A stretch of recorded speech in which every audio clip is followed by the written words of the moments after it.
employeurs et le groupe gouvernement, messieurs les experts du BIT, mesdames, messieurs les conseillers du Haut Conseil, membres du Haut Conseil du dialogue social, chers amis de la presse. Je l'ai dit au début de mon propos, nous sommes arrivés au terme de nos travaux qui ont duré 3 jours. 3 jours autour d'un thème aussi important que d'actualité sur l'auto-évaluation des institutions de dialogue social.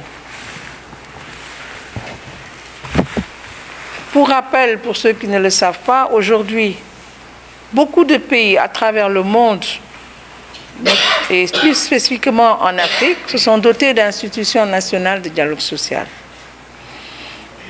Et au bout d'une certaine durée de vie,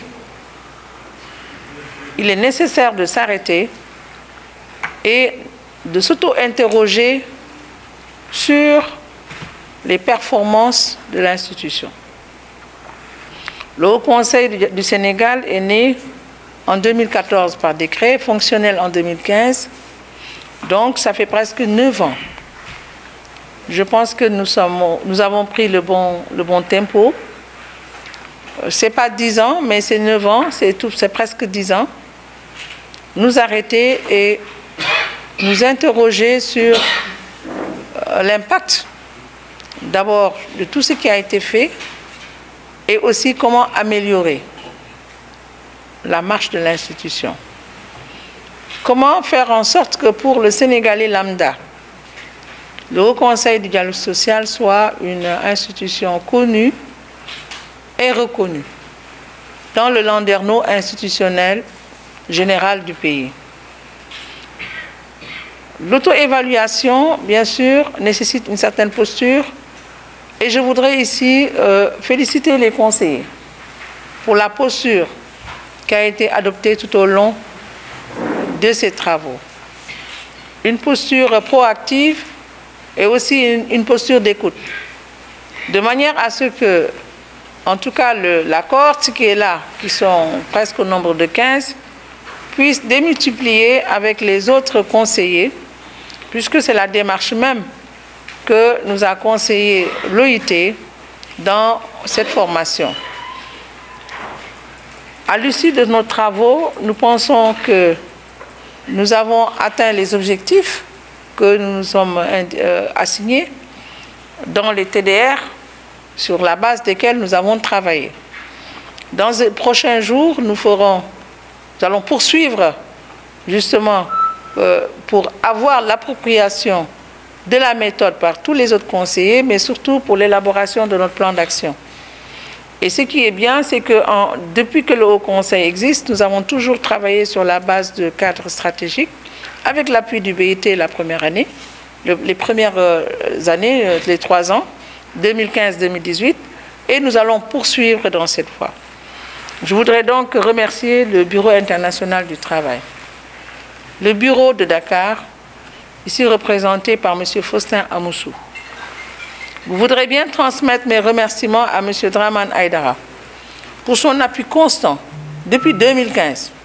Depuis 2015, où on a implanté le Haut Conseil du dialogue social, le BIT est à nos côtés et nous aide à relever les défis qui s'imposent aujourd'hui aux acteurs du monde du travail de façon générale, mais surtout à ceux qui ont en charge la promotion du dialogue social.